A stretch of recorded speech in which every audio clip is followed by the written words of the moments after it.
नमस्कार, stock ideas YouTube च्यानलमा यहाँलाई हार्दिक स्वागत छ। आजको बसाइमा रहेर हामीले शेयरमा लङ टर्म इन्भेस्टमेन्ट गर्दाखेरि के कस्ता कुराहरुमा ध्यान दिनुपर्छ भन्ने सन्दर्भमा जानकारी लिएर आएका छौं। आजको जानकारीमा लाग्नु अगाडि यहाँहरुलाई विशेष अनुरोध कि हाम्रो च्यानललाई सब्स्क्राइब गरिदिनु होला। त्यसको लागि युट्युबमा गएर @7 स्टक आइडिया जानेर सर्च गर्नुभयो भने यो लोगो भएको हाम्रो च्यानल आउँछ र यसलाई सब्स्क्राइब गरेर नजिकै रहेको बेल आइकन दबाई अलमा क्लिक गर्नुभयो भने हामीले भिडियो राख्न साथ हजुरहरुलाई नोटिफिकेसन प्राप्त हुन्छ र शेयर मार्केट सम्बन्धी लेटेस्ट अपडेट तपाईले प्राप्त गर्न सक्नुहुन्छ। साथै यस च्यानलमा रहेका भिडियोहरुलाई हेरेर तपाईहरुलाई लाइकका प्रतिक्रिया समेत दिनुहोला र तपाईहरुलाई कस्तो खालको भिडियोको आवश्यक छ सो समेत बताउनु भयो भने तपाईको सुझाव अनुसार हामीले भिडियो बनाउने प्रयास गर्नेछौं। अब लागौं आजको जानकारीतर्फ। शेयर मार्केटमा लङ टर्म इन्भेस्टमेन्ट गर्दा ध्यान दिनुपर्ने कुराहरू, खासगरी business, income, management, features, EPS, net worth per share वा बुक भ्यालु भनौं हैन, P ratio, return on assets, कर्जा, एनपीएल, पुँजीवृद्धिको रणनीति र लाभांश जस्ता कुराहरू हामीले ध्यान दिनुपर्छ। Business and income. Business and income हेर्दाखेरि उक्त कम्पनीको बिजनेस र इन्कम ग्रोथ हुँदै गएको हुनुपर्ने हुन्छ। यदि हामीले लामो समयको लागि कुनै कम्पनी छान्दै छौं भने त्यो कम्पनीको बिजनेस र इन्कम, व्यापार वा बिजनेस र उसको आम्दानी चाहिँ क्वार्टर टु क्वार्टर पनि बढेको हुनु पर्यो र खासगरी क्वार्टर टु क्वार्टर त कहिलेकाहीँ तलमाथि हुन सक्छ, तर इयर टु इयर प्रत्येक वर्ष बढ्दै गएको हुनु पर्यो। गत आर्थिक वर्षभन्दा अहिले भन्दा नेक्स्ट इयर बढ्ने सम्भावना बढिनु पर्यो। कि बढ्दै गएको कम्पनी हेर्नु पर्यो कि भने तत्काल बन्दै गरेको कम्पनी हो भने बिजनेस र इन्कम चाहिँ ग्रोथ हुने सम्भावना चाहिँ भएको कम्पनी कमसेकम हेर्नु पर्यो है त। अब लागौं म्यानेजमेन्ट। म्यानेजमेन्ट कस्तो हुनुपर्छ त? म्यानेजमेन्ट टिम चाहिँ अनुभवी, इमानदार र सम्बन्धित क्षेत्रको राम्रो ज्ञान भएको म्यानेजमेन्ट टिम हुनु पर्यो। हामीले यदि लङ टाइमको लागि लगानी गर्ने कम्पनी हेरिरहेका छौं भने त्यो कम्पनीको म्यानेजमेन्ट टिम अनुभवी, इमानदार र सम्बन्धित क्षेत्रको राम्रो ज्ञान भएको हुनु पर्यो।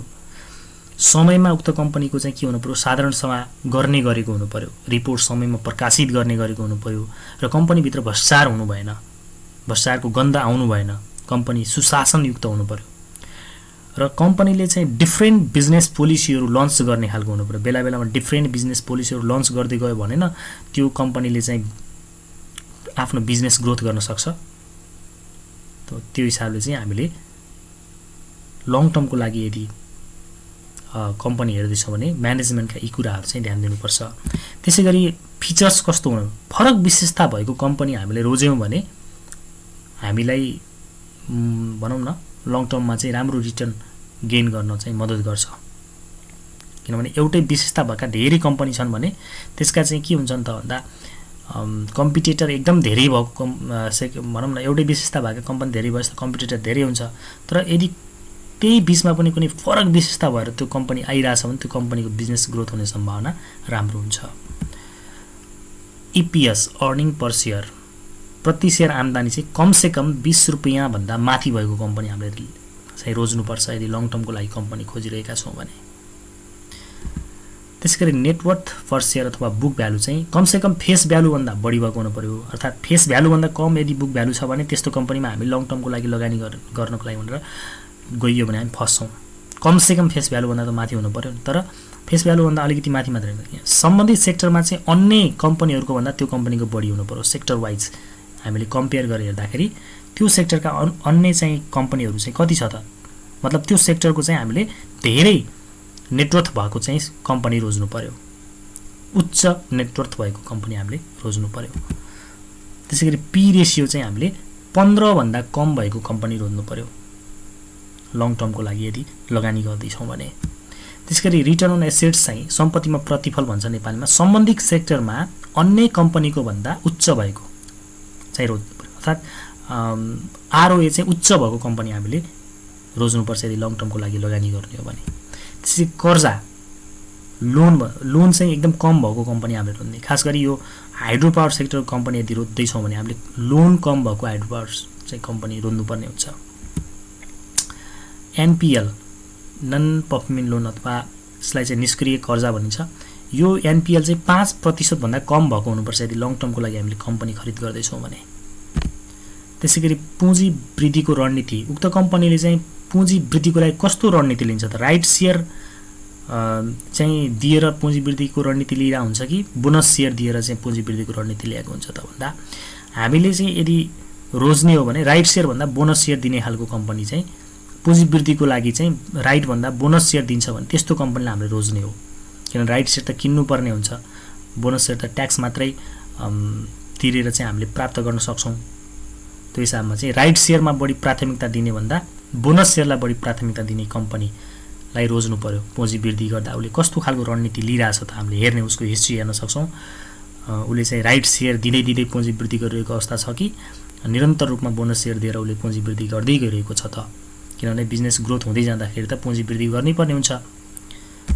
त्यसैगरी लाभांश, अब हामी लाभांशमा चाहिँ तपाईँको बोनस सेयरभन्दा क्यासलाई प्राथमिकता दिने कम्पनी रोज्नुपर्ने हुन्छ। फेरि हाम्रोमा चाहिँ के छ भने क्यास भन्दा पनि बोनसलाई हामीले प्राथमिक दिएर कम्पनीहरू रोजे जस्तो पाउँछौँ, तर त्यस्तो होइन। यदि हामीले लामो समयको लागि लगानी गर्दैछौँ भने बोनस सेयर दिइसकेपछि त मूल्य समायोजन हुन्छ होइन, आखिरमा फाइदा त हुँदैन नि त। त्यो हिसाबमा हामीले एचडिएल र युनिलिभरलाई हेरौँ न।